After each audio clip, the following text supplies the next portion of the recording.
Title: The Weight of Summer Rain. The first time I saw him, it wasn't under moonlight or over candlelight. It was in line at a grocery store, somewhere between the cereal aisle and the frozen section. Ordinary, unremarkable. Yet somehow, that moment changed everything. I was 35, a mother, a wife, a woman who thought she understood stability. My husband, David, was dependable, the sort of man who always came home at 6 and paid the bills on time. Our life was built on schedules, school drop-offs, weekend errands, and the quiet routines that keep a family moving forward even when the spark is gone.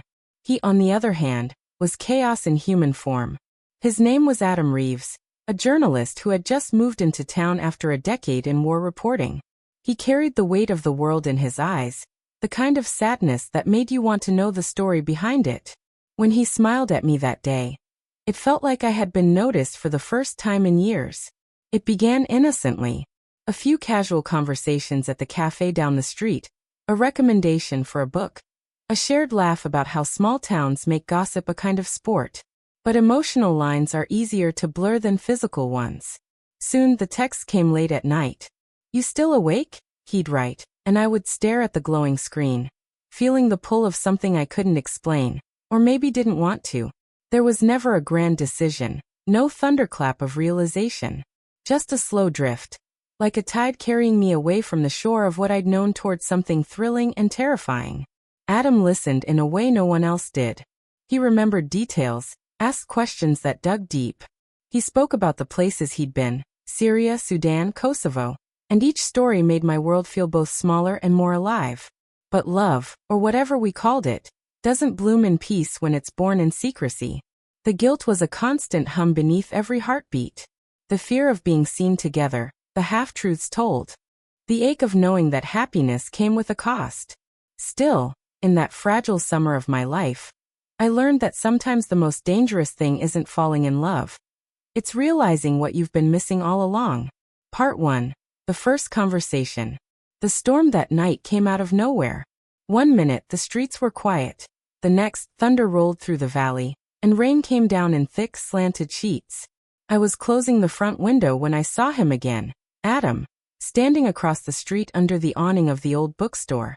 He looked drenched but strangely calm, as if he'd been waiting for the rain. An impulse I couldn't explain made me grab an umbrella and step outside. "Hey," I called out over the sound of the downpour. "You'll catch pneumonia out here." He smiled, that half-smile that always made it impossible to look away. "I like the rain. It reminds me of home, though I'm not sure where that is anymore." Something in his tone, that quiet melancholy, made me pause. We ended up walking to the corner cafe, our shoes squeaking against the tile floor as the owner handed us 2 steaming mugs of coffee. The place was empty, and for the next hour, the world seemed to shrink down to the sound of rain on the glass and the warmth of conversation. He told me about his years overseas, covering stories no one wanted to hear: famine, war, and the weight of loss that came with watching humanity at its worst. I listened, mesmerized. His words carried both pain and purpose. When he asked about my life, I hesitated. "It's quiet," I said. "Stable. Sometimes I think stability is just another word for numb." He looked at me for a long moment. "You sound like someone who stopped expecting surprises." That single sentence landed harder than I wanted it to. Maybe because it was true. Somewhere between being a wife, a mother, and the person everyone relied on, I had stopped expecting anything new, least of all from myself. The rain eased. We didn't exchange numbers that night, but something unspoken passed between us. When I stepped back into my house, the air felt heavier. My husband was asleep on the couch, the television flickering softly. I stood there for a long time, dripping rainwater on the carpet, wondering why I suddenly felt like a strange part too. Small distances. The next few weeks passed quietly, or so it seemed on the surface. I went about my days as usual, packing lunches, answering emails, smiling through conversations with neighbors. But beneath that routine, something was shifting. I began to notice small things, how my phone would light up and my pulse would quicken, even when it was just a message from the school. How every afternoon, when I drove past the bookstore, I'd glance instinctively toward the awning where I'd first seen him in the rain. It wasn't long before I saw him again. Twice in 1 week, he said, smiling as I walked into the cafe. You must like the coffee here. Maybe, I replied, smiling back. Or maybe I just like quiet places. We talked for hours again. About nothing and everything, music, childhood memories, the kind of dreams people stop chasing when life becomes too practical. He told me he had once wanted to write a novel. I told him I had once wanted to paint. We both laughed at the idea of unfinished dreams, though the laughter carried something heavier beneath it. It wasn't romance, not yet. It was something subtler. A friendship that glowed faintly in the shadows of our separate lives. He made me feel seen, and that alone was dangerous.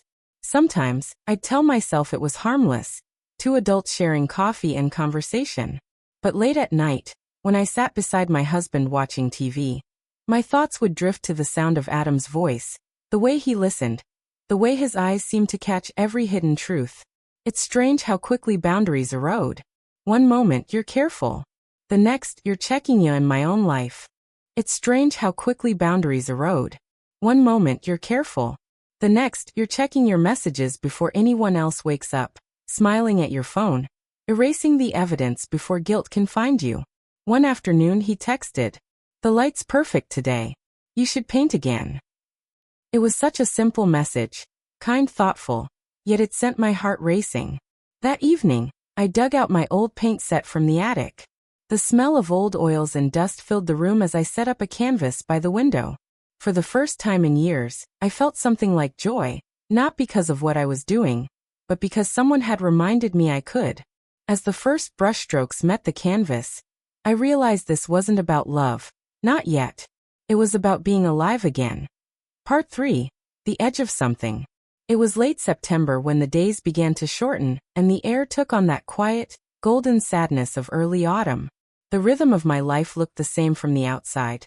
School drop-offs, work calls, dinner on the table at 6. But inside, something had changed so completely I could no longer ignore it. Adam and I had fallen into a pattern.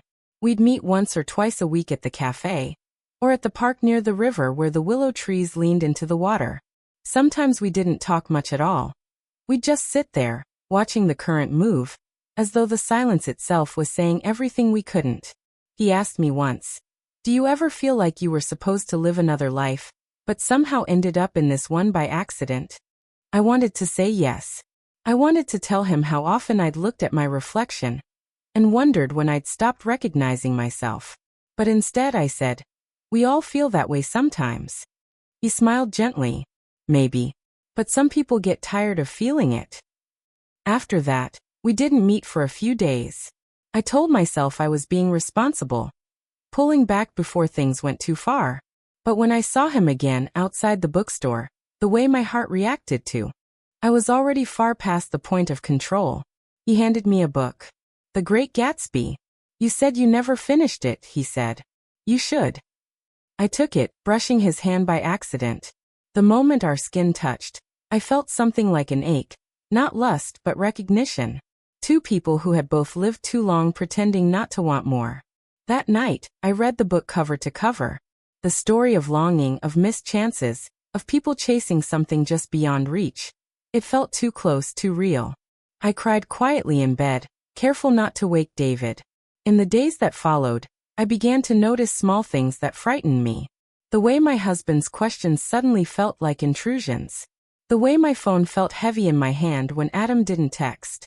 The way happiness had started to come with a shadow. One evening, as I stood by the window watching the rain fall, I realized that I was standing at the edge of something vast and dangerous. Something that could destroy the life I'd built. And yet, for the first time in years, I didn't feel numb. I felt alive.